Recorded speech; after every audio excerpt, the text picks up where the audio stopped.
നമസ്കാരം. തിരുവനന്തപുരത്ത് വി രാജേഷ് മേയറായി സത്യപ്രതിജ്ഞ ചെയ്യുമ്പോൾ ബി.ജെ.പിയെ സംബന്ധിച്ചിടത്തോളം ഒരു പുതിയ ചരിത്രം പിറക്കുകയാണ്.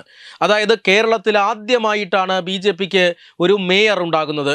മേയർ സ്ഥാനത്തേക്ക് മത്സരിക്കുക വി രാജേഷ് ആയിരിക്കുമെന്നും ഡെപ്യൂട്ടി മേയർ സ്ഥാനത്തേക്ക് മത്സരിക്കുക GS ആശാനാഥ് ആയിരിക്കുമെന്നും കഴിഞ്ഞ ദിവസം പാർട്ടിയുടെ പ്രഖ്യാപനം വന്നിരുന്നു. പല പേരുകൾ പരിഗണിച്ചതിന് ശേഷമാണ് ഈ രണ്ട് പേരുകളിലേക്ക് പാർട്ടി എത്തുന്നത്. ദീർഘകാലമായി ഈ തിരുവനന്തപുരം നഗരസഭയിൽ വലിയ പ്രവർത്തന പാരമ്പര്യവും പരിചയവുമുള്ള രണ്ട് നേതാക്കന്മാരാണ്. 2020 തെരഞ്ഞെടുപ്പിലാണ് വി രാജേഷ് പൂജപ്പുര വാർഡിൽ നിന്നും തിരുവനന്തപുരം നഗരസഭയിൽ കൗൺസിലറായി വരുന്നത്.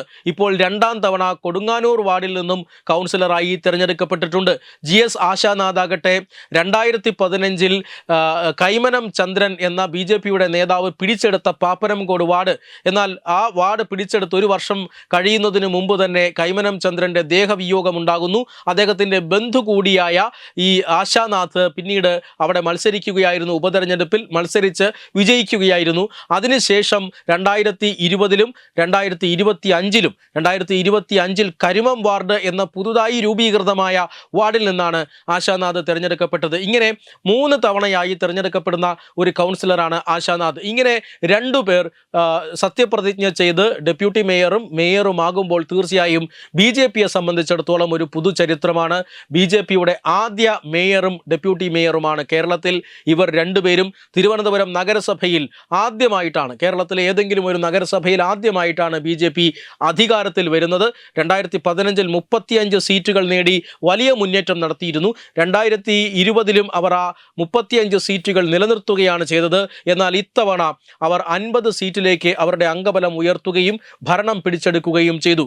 ഈ ചരിത്ര നിമിഷത്തിൽ വി രാജേഷ് സത്യപ്രതിജ്ഞ ചെയ്യുന്നത് ഏതാണ്ട് 1 മണിയോടുകൂടിയാണ്. അതിനുശേഷം അദ്ദേഹം നേരെ ഓഫീസിലെത്തുന്നു. അദ്ദേഹം മേയർ എന്ന ചുമതല ഏറ്റെടുക്കുന്നു. മേയർ എന്ന ചുമതല ഏറ്റെടുത്തതിന് ശേഷം അദ്ദേഹത്തിന് ലഭിക്കുന്ന ആദ്യ പരാതി ആര്യ രാജേന്ദ്രന് നേരെ ഉയർന്ന പരാതികൾ അല്ലെങ്കിൽ ആരോപണങ്ങൾ, ആ ആരോപണങ്ങളും അഴിമതി കഥകളുമെല്ലാം അന്വേഷിക്കണമെന്ന പരാതിയാണ് വി രാജേഷിന് ലഭിച്ചത്.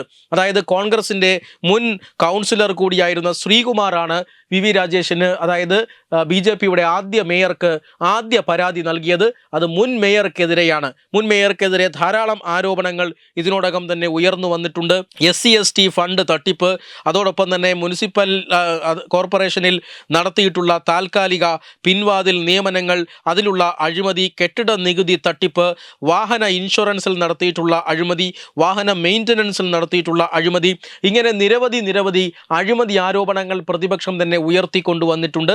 ഈ ആരോപണങ്ങളിൽ വളരെ കാര്യക്ഷമമായ അന്വേഷണം വേണം എന്നാവശ്യപ്പെട്ടുകൊണ്ടാണ് തിരുവനന്തപുരം മേയർക്ക് ആദ്യമായി പരാതി ലഭിച്ചിരിക്കുന്നത്.